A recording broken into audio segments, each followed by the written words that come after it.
Uppada fishing harbour నిర్మాణంలో లోపాలు ఉండటం వల్లనే బోటు ప్రమాదాలు తరచుగా జరుగుతూ మత్స్యకారులు ప్రాణాలు కోల్పోతున్న సంఘటనలు జరుగుతున్నాయని, బోట్లు సేఫ్ ల్యాండింగ్ జరిగే విధంగా నిర్మాణ చర్యలు తీసుకోవాలని టీడీపీ రాష్ట్ర అధికార ప్రతినిధి పిఠాపురం మాజీ ఎమ్మెల్యే వర్మ సంబంధిత శాఖ అధికారులను హెచ్చరించారు. కొద్ది నెలలుగా ఉప్పాడ ఫిషింగ్ మినీ హార్బర్ వద్ద జరుగుతున్న బోట్ల ప్రమాదాల నేపథ్యంలో మత్స్యకార నాయకులతో కలిసి మాజీ ఎమ్మెల్యే వర్మ మినీ హార్బర్ నిర్మాణ ప్రాంతాన్ని, ప్రమాదంలో దెబ్బతిన్న బోట్లను పరిశీలించారు. ఈ సందర్భంగా మాజీ ఎమ్మెల్యే వర్మ మీడియాతో మాట్లాడారు. ల్యాండింగ్ సేఫ్ ల్యాండింగ్ జరగడం, డ్యామేజ్ లేకుండా, ప్రాణ నష్టం లేకుండా ఏ విధంగా మనం స్టార్ట్ చేయాలన్నది ఒక డెసిషన్ తీసుకుని దాని ప్రకారం కూడా స్టార్ట్ చేస్తాం. నేను కూడా రావడానికి కారణం అంటే ఈ 2 రోజుల్లోనే 3 రోజుల్లో 2 బోట్లో 3 బోట్లో పోయింది. మరి మన వాళ్ళందరూ ఇబ్బంది పడుతున్నారు కాబట్టి ఒకసారి చూసి వెళ్దామని చెప్పి వచ్చాం. ఇక్కడ పరిస్థితి కూడా చూస్తే ఎవరికాలు భయంతో వేట పడినా లోపల తీసుకురావాలని భయంగానే ఉన్నారు. సేఫ్ ల్యాండింగ్ అవ్వాలంటే హార్బర్ ఏరియాలో అవ్వాలి.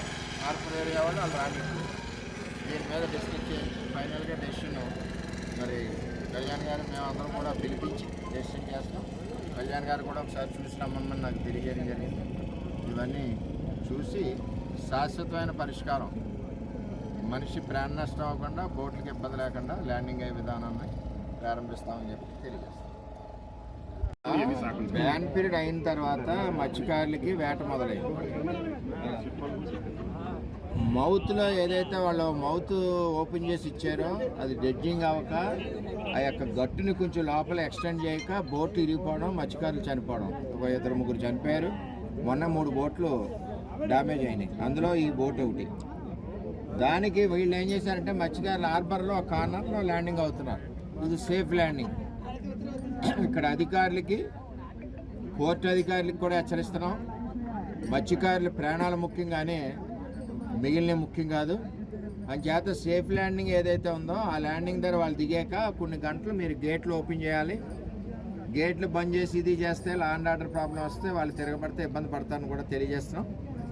దీని మీద ఓవరాల్గా మన ఉప ముఖ్యమంత్రి గారు చంద్రబాబు నాయుడు గారు, మేము అందరం కూడా కూర్చుని అధికారులను పిలిపించి ముందు సేఫ్ ల్యాండింగ్ ఏంటని చెప్పి ఆలోచన చేస్తాం. ఎందుకంటే కళ్యాణ్ గారు కూడా నన్ను వెళ్ళి ఫీల్డ్ అది చూసి రమ్మన్నారు.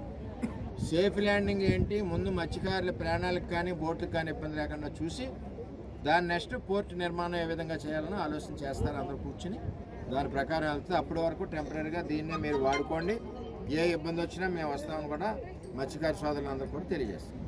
డ్యామేజ్ అయిన బోట్స్ ఏవైతే ఉన్నాయో వీటన్నిటికి కూడా రీఎంబర్స్మెంట్ ప్రభుత్వం ద్వారా ఇచ్చి ఏర్పాటు చేస్తామని చెప్పి తెలియజేస్తాం.